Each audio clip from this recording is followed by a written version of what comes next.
Imad. Nous allons évidemment revenir sur ce qui s'est passé à Nantes, nous interroger sur cette phrase extrêmement forte de Bruno Retailleau, d'une très grande gravité, d'une très grande profondeur, qui tranchait avec ce que j'entendais dans d'autres réactions hier. Mais revenons d'abord avec Mathilde Couvillier-Flornoy qui nous donne les dernières informations de Nantes. Quelques heures après le drame, Bruno Retailleau et Elisabeth Borne se sont rendus sur place. Pour le ministre de l'Intérieur, il s'agit d'un fait de société. Nous sommes dans une société qui a encouragé le laxisme, qui a voulu déconstruire les interdits, l'autorité, l'ordre, les hiérarchies, et qui a accouché finalement de toute cette violence. À la mi-journée ce jeudi, au collège-lycée Notre-Dame de Toutes-Aides à Nantes, un élève armé a fait irruption dans une classe et a poignardé plusieurs de ses camarades. L'une des élèves raconte. Il y a eu l'alarme qui a retenti. Il y a une amie à moi qui m'a appelée et elle m'a appelée en pleurs en me disant qu'il y avait quelqu'un qui s'était introduit dans l'école, que c'était sérieux, qu'il fallait qu'on se barricade, qu'on se cache. Si les élèves ont été rapidement évacués, pour les parents, ce fut un long moment d'angoisse. On est venu direct, vous voyez, il y a du monde. D'habitude, il n'y a pas tout ça. Ils sont bien, on n'a jamais eu de problème. Non. C'est pour ça, je pense, que tout le monde, ils sont choqués en fait. L'auteur des faits, âgé de 15 ans, a été interpellé par les forces de l'ordre. Il est inconnu des services de police. Un dispositif de sécurité a rapidement été mis en place devant des élèves sidérés. On ne sait pas trop comment gérer la situation, on a peur, on stresse. Un accompagnement psychologique a été mis en place pour les élèves et les professeurs de l'établissement. Et de la même manière qu'à Arras, c'était un personnel, un homme de l'éducation nationale qui s'était interposé pour arrêter le terroriste, l'assaillant. De la même manière, là, c'est quelqu'un de l'école qui a arrêté. Du service informatique. Exactement, du service informatique, et qui a empêché ce qu'aurait pu être un drame plus terrible encore. Quel est le profil de ce garçon de 15 ans, 16 ans, Justin, et voyez le sujet de Mathilde Couvillier-Flornoy. Il a envoyé un mail avec un document d'une dizaine de pages à ses camarades avant de passer à l'acte. Le suspect se nomme Justin et est âgé de 15 ans. Il est décrit comme une personne critique envers la société actuelle. Il nous parlait de la pollution, il nous parlait de nazis, d'extrémisme, de djihadisme, même du journal d'Anne Frank, je sais pas, plein de trucs. Mais moi, ce qui m'a fait le plus peur, c'est qu'il m'a parlé du 11 septembre. C'est juste là où j'ai eu le plus peur, où il nous disait ça a l'air incroyable de détourner un avion, de conduire un avion sans savoir le conduire et tout. Son ami a remarqué un changement physique dernièrement. Ça se voit que c'est quelqu'un qui est très calme, il reste dans son coin, il fait sa vie, mais il était bizarre un peu physiquement, au niveau de son visage. Il avait les yeux qui tombaient, il avait une coupe de cheveux qui n'était pas coupée depuis longtemps. Le suspect aurait appelé ses amis dimanche dans un groupe sur Snapchat. Son comportement est alors alarmant. Il disait que c'était la dernière fois qu'on allait le revoir, que c'était une longue vie et tout ça. Après, il a raccroché direct et moi je lui ai direct l'envie de le rappeler en privé entre moi et lui pour lui demander si ça allait ou voilà quoi. Et il voulait pas parler, il me disait longue vie à toi, c'est que du bonheur, prends soin de ta famille. Décrit par son ami comme un adolescent calme, aimant jouer au foot et aux jeux vidéo, Justin est passé à l'acte ce jeudi. La difficulté lorsqu'arrive un fait comme celui-là, un drame comme celui-là, c'est d'y voir ou pas un révélateur de la société. Et c'est ce qu'a vu Bruno Retailleau. Je pense qu'il a raison. Moi aussi, je pense qu'il a lucidement fait le constat que ces comportements de mineurs gravissimes, avec armes, qu'on voit régulièrement, malheureusement, on ne peut plus considérer qu'il s'agissait de simples faits divers. La répétition, en fait, un fait de société. La circulation des armes blanches, la perte de l'autorité, le sentiment d'impunité. Je ne sais pas ce qui arrivera à celui-ci. Est-ce qu'on ne déclarera pas des fois ses facultés intellectuelles abolies? Il échappera peut-être à une sanction.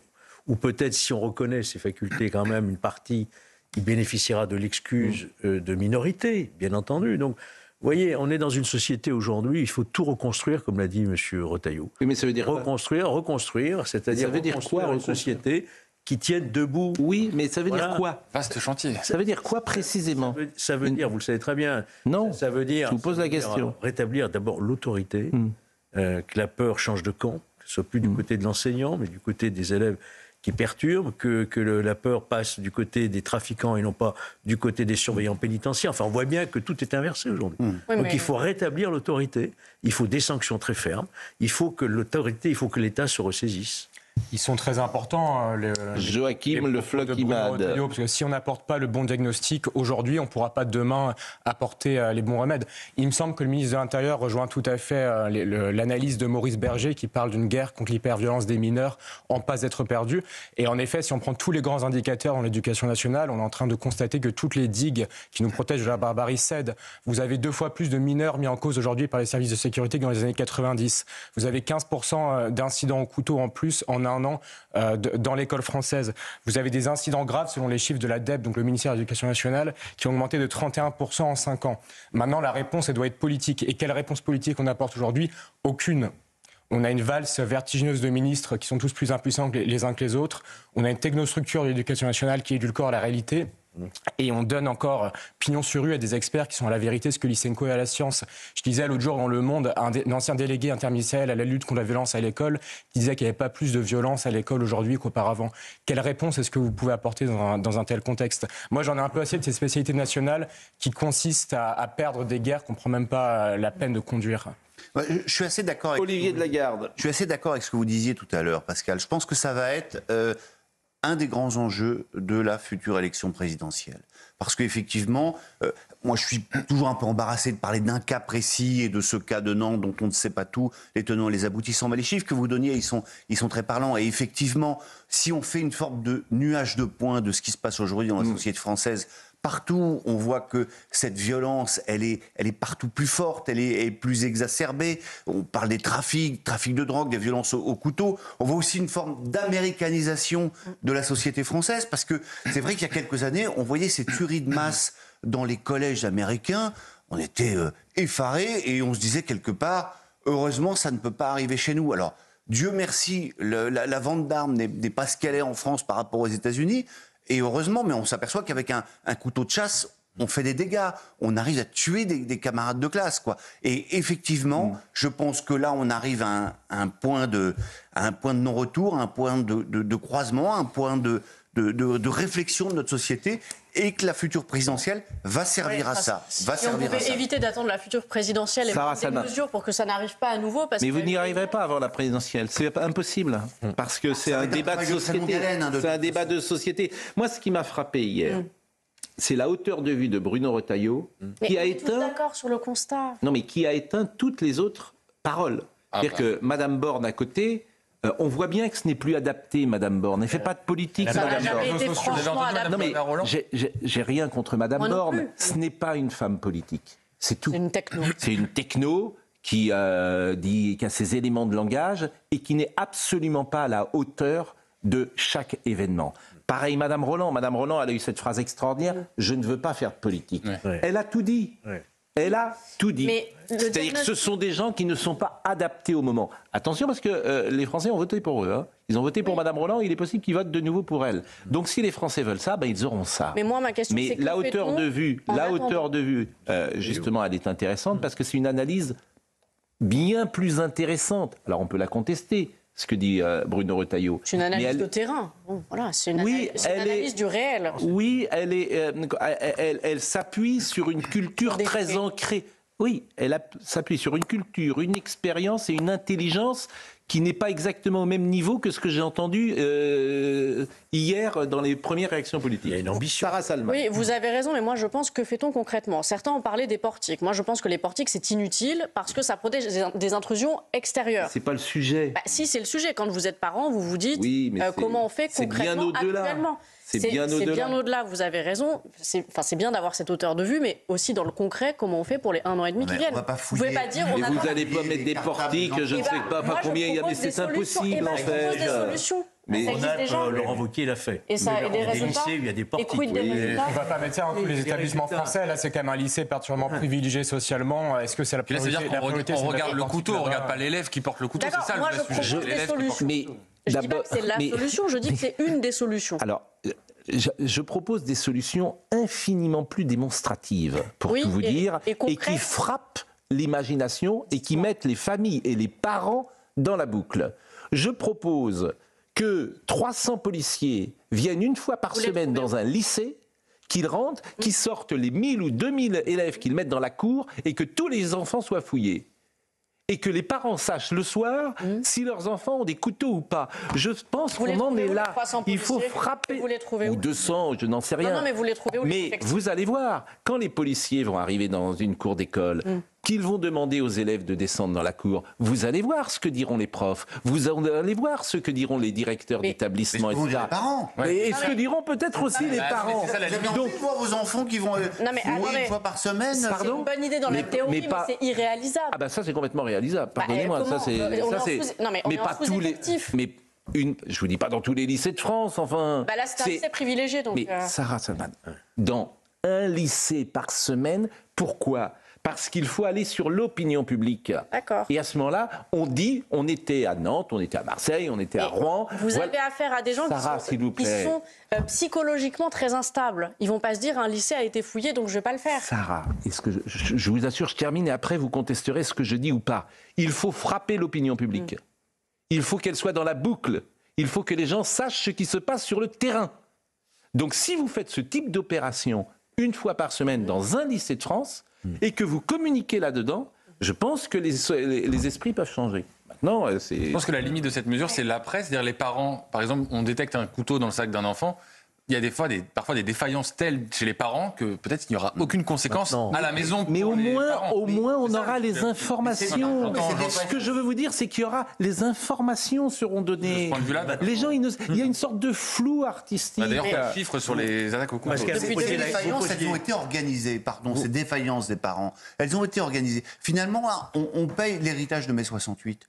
Oui, mais on va dire que des banalités. Vous allez me dire, je suis d'accord avec vous. C'est un travail de très longue haleine. Bien sûr. Pardon, organiser des fouilles dans les lycées, c'est cathéter sur jambes de bois. Non, non, c'est pas des fouilles que je dis. Pardonnez-moi, vous n'avez pas compris. C'est pas une fouille.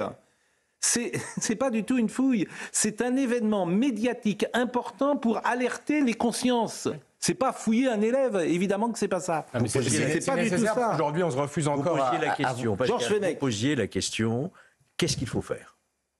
D'accord. Moi, j'aimerais un jour vous apporter un casier judiciaire d'un mineur de 16 ans, avec 30 condamnations. Jamais un jour de prison. Jamais un jour de privation de liberté. C'est un mineur qui a 15 ans. Alors, il y a peut-être un problème psychiatrique, je n'en sais rien.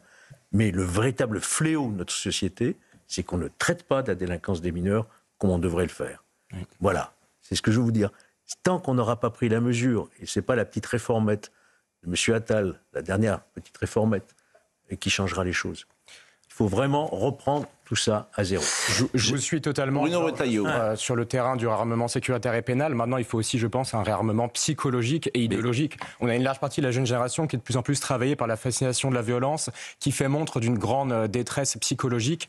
Et on ne se donne pas les moyens, notamment dans l'éducation nationale, de diagnostiquer et de soigner. Vous avez seulement 900 médecins scolaires en France pour 12 millions d'élèves. C'est totalement insuffisant. Et tant qu'on continuera avec ça, on ne pourra apporter aucune solution. Mais souvenez-vous, un jour, des élèves ont été mis par des policiers à Mantes-la-Jolie et on leur a demandé, bon, à l'arrivée... du scandale. Oui, mais scandale médiatique, parce qu'à l'arrivée, la justice a validé complètement la procédure des policiers.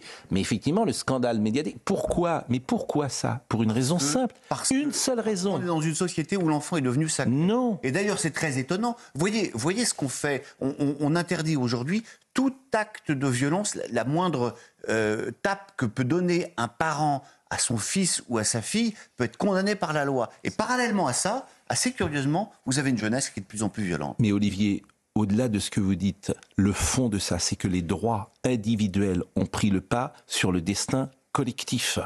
C'est ça qu'il faut changer. Les droits individuels ont pris le pas sur les destins collectifs. Oui, vous avez raison. Donc, à partir de ce moment-là... L'individu plus que le groupe. Et vous tirez le fil de ça... Et vous avez toute la société française. C'est vrai pour l'immigration, c'est vrai pour... Donc on va écouter M. Retailleau. On sera avec Marie-Estelle Dupont tout à l'heure. Alors, c'est multifacteur. Hein. Vous mettez en plus le Covid qui a changé les choses, où vous avez enfermé les gosses pendant des semaines devant les écrans, devant la télévision, etc. Et Marie-Estelle Dupont, c'est pour ça que je lui ai demandé de venir, parce qu'elle, depuis, elle tire la sonnette d'alarme. Moi, je dirais qu'il y a la disparition du père, quand même, dans les familles. Mais sans doute. Évidemment, les familles ont changé, bien sûr. Vous avez parfaitement raison, et bien sûr. Il y a beaucoup de raisons, beaucoup de facteurs qui expliquent une société plus violente. On parle de jeunes qui partent à volo, effectivement. Ce sont souvent des familles monoparentales, souvent les pères ont disparu. Faisons attention aussi à ne pas généraliser, à essentialiser, parce que je veux dire, faisons attention. Mais en tout cas, je voudrais qu'on écoute M. Retailleau, parce que vraiment, ce qu'il a dit hier, à ce moment où il l'a dit, d'ailleurs, Mme Borne, elle écoutait à côté, il n'y a rien à dire derrière. Parce qu'effectivement, Mme Borne, elle nous proposerait un numéro vert. Elle a parlé des réseaux sociaux, voilà. Elisabeth Borne. Donc oui, mais parce qu'en fait, elle n'a rien à dire. Non, mais fondamentalement, elle n'a rien à dire à la société. Rien d'intéressant. Elle est là pour appliquer, c'est une techno, elle peut gérer son... Mais elle n'a rien d'intéressant à dire. Et c'est bien le problème de beaucoup d'hommes politiques. Écoutez M. Retailleau, parce que lui a des choses intéressantes à dire. Je pense qu'au-delà des mesures qu'on peut prendre, qu'on doit prendre, qu'on a déjà prises, il y a une question beaucoup plus profonde qui concerne toute la société. Je pense que ce n'est pas un fait divers, ce drame, cette tragédie, c'est un fait de société. C'est un fait de société. Nous sommes dans une société qui a encouragé le laxisme, qui a voulu déconstruire les interdits, l'autorité, l'ordre, les hiérarchies, et qui a accouché finalement de toute cette violence. Il y a aussi une société à reconstruire, des repères à rebâtir, des hiérarchies à refaire, une autorité à restaurer. C'est une question qui nous est posée collectivement, les familles, l'école, la société. Question qui nous est posée collectivement. Ça, c'est un discours politique. Alors, on peut être d'accord, pas d'accord, etc. C'est un discours, et ça, c'est un discours de droite. Et c'est pas étonnant que Johanna Rolland... Mais bien sûr que mais en quoi c'est de droite, enfin. Attendez, tous les... Mais en quoi c'est de droite? C'est pas parce qu'on dit la réalité que c'est de droite. Tous les critères qui sont exposés là, l'autorité, l'ordre, sont des valeurs de droite. Et c'est pas pour rien que vous citiez Johanna Rolland qui dit « Moi, je ne veux pas faire de politique ». Parce que sur ce sujet-là, la gauche est dans un état finalement de sidération, n'ose pas admettre que la droite a sans doute raison. Mais c'est un sujet apolitique, l'autorité. Il y a toujours eu une gauche républicaine dans l'histoire qui avait un discours sur l'ordre. L'Élysée, Clémenceau, Jaurès, le Chevènement quand il était au ministère de l'Intérieur. C'est pas de droite que de défendre l'autorité, surtout que ça bénéficie en particulier aux plus vulnérables. Je veux bien pour monter. Le fait est que la gauche a cédé aujourd'hui majoritairement. D'autorité, Ségolène Royal qui parle. En tout cas, ça ne devrait pas être de droite, pardonnez-moi, c'est surtout ça. C'est pas un sujet de droite. Ça devrait être un sujet sur lequel... C'est l'intérêt national, point barre. Vous avez raison, mais c'est clairement un des grands marqueurs, un des grands clivages entre la droite et la gauche. C'est la liberté contre l'autorité, c'est l'individu contre le groupe. Oui, là, on est sur des marqueurs. Là, Olivier a raison. Dans l'affaire Elias, Thomas Bonnet. Dans l'affaire Elias, qui avait perdu la vie à la sortie du foot, il avait été tué par deux jeunes. Et c'est vrai qu'à l'époque, la conseillère municipale de l'arrondissement, du 13e arrondissement, avait vanté les mesures éducatives. Ouais. On avait vu que ça n'avait aucun impact. Donc, en effet, écoutez Sandrine Rousseau. Me dit Marine Lançon, Sandrine Rousseau qui était ce matin chez nos confrères de Sud Radio. C'est pas un ensauvagement, c'est juste que les enfants vont pas bien. Ils ne vont pas bien, nos enfants ne vont pas bien. Et une société dans laquelle les enfants ne vont pas bien, eh bien c'est une société tout entière qui ne va pas bien. Et il y a 3 raisons majeures. Quand on interroge les psychiatres, les pédopsychiatres, ils nous sortent 3 raisons majeures. La première, c'est les violences intrafamiliales, notamment pendant le Covid. Donc violences sexuelles et violences physiques. La deuxième, ce sont les réseaux sociaux avec TikTok, notamment TikTok, qui, je rappelle, a une influence extrêmement toxique sur la psyché. Il faut interdire TikTok. Je pense qu'il faut le réguler, oui, ça c'est... Elle a peut-être raison, hein. Attention, c'est vrai. TikTok, elle a peut-être raison. Tu es en train de faire des décérébrés. Vous remarquez qu'elle ne réclame pas un retour de l'autorité, retour de l'ordre ou des sanctions. Mais c'est l'éducation. Olivier, il faut écouter tout ce que tout le monde dit et tout le monde peut dire quelque chose d'intelligent. Sur les causes, elle a franchement, elle n'a pas tort sur ce qu'elle dit, mais elle voit que la moitié des causes du problème. Mais c'est pas une honte d'être de droite, Pascal Pro. Mais qu'est-ce que ça vient faire là? Qu'est-ce que ça vient faire? C'est pas le sujet, Olivier. Je veux dire, ça n'a pas de sens ce que vous dites. En revanche, Rousseau a des idées pertinentes. En revanche, TikTok, d'abord, c'est les familles, c'est aux familles d'abord d'éduquer leurs enfants. Mais visiblement, C'est compliqué, alors c'est sûrement compliqué, c'est difficile d'élever un enfant, c'est vrai. Mais c'est aux parents, effectivement, de faire attention au TikTok, etc. Et parfois de leur enlever les écrans. Oui. Et puis, c'est peut-être aussi à l'État de faire quelque chose. Je suis d'accord avec Madame Rousseau. Vous voyez, TikTok, je suis bien d'accord avec elle. Twitter, par exemple, on peut voir des scènes d'extrême violence aujourd'hui. Les jeunes peuvent. Oui. Twitter, il n'y a pas de régulation. On peut voir des faits d'homicide en vidéo. Sur... TikTok, normalement, c'est interdit en dessous de 13 ans, mais dans les faits. Le carillon d'Europe 1.